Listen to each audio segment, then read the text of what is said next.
On a bright October afternoon in 1992, the world of fashion was witness to a revolution. At a time when diversity was an alien concept, on the sidelines of the official Paris Fashion Week, Lamine Kouyaté staged a show for his label Xuly Bët that would go down in the annals of history.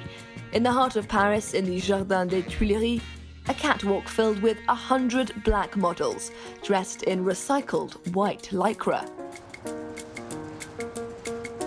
The show was produced by Blanchard, who was also responsible for the casting. Xuly Bët's designer was really ahead of the times. Firstly, because the key foundation of Xuly Bët was this idea of giving clothes a second life, upcycling pre-existing clothes. And as far as diversity is concerned, he really was the first. I mean, that show. He's already been passionate about dressing all women and all bodies, well before everyone else. And yeah, that collection with lycra was really a symbol of that. 20 years after that historic show, Blanchard is still a casting agent. These days, though, she also heads up a talent agency as well as a fashion label, and remains a true champion of inclusion. Yes, there's discrimination in fashion, because ultimately the people who are responsible for the way things look are all from the same class, the same dominant social group. So it's true that the narrative can often be quite linear, when you consider that other voices simply don't have that same access when it comes to image making. And that means we always end up telling the same stories. Can we talk about glass ceiling? In the 90s, well, we were the generation that grew up with the Black Blanchard movement here in France. A sort of post-racial notion that there were no limits. And that we were all in it together, all equal, that we could all have creative careers quite easily. And I did get some great jobs. I'm not saying I was a victim here. But when I got to a certain point, I realized I wasn't getting to make the decisions, the chance to manage others. There's always a problem. We're too exuberant, we're too much. We overshadow others. Something along those lines, I'm not sure.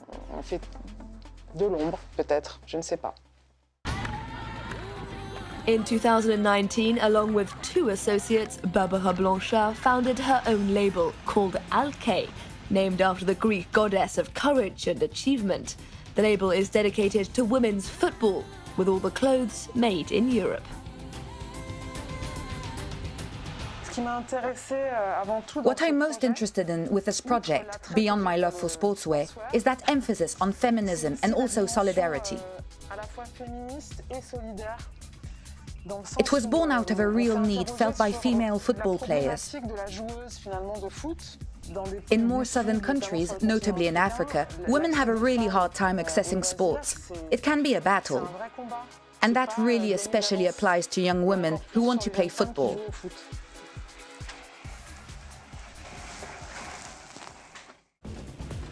Drawing on her years of experience, Blanchard has also made a name for herself as an inclusion consultant.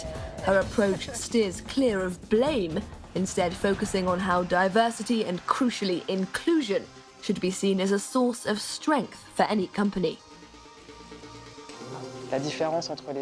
Let's talk about the difference between those ideas.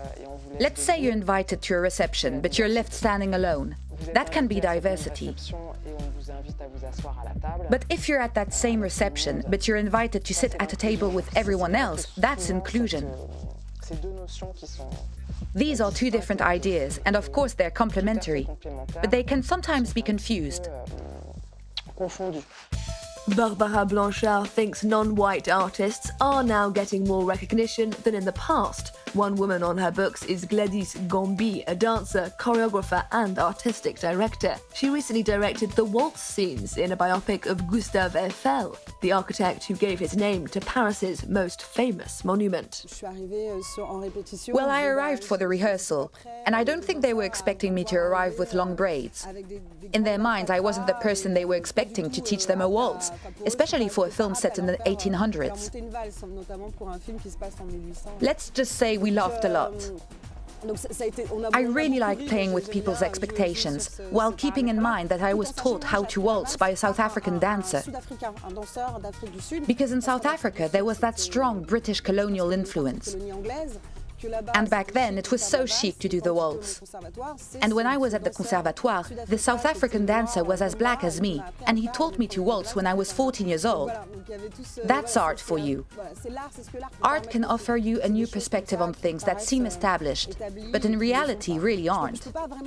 So I can't really speak about inclusion with regard to all that, because this job really allows me to do a lot of things that go beyond my ethnic barriers, shall we say. Fighting for true inclusion means building bridges across cultural and ethnic divides. Barbara Blanchard and Gladys Gambi know exactly how it should be done.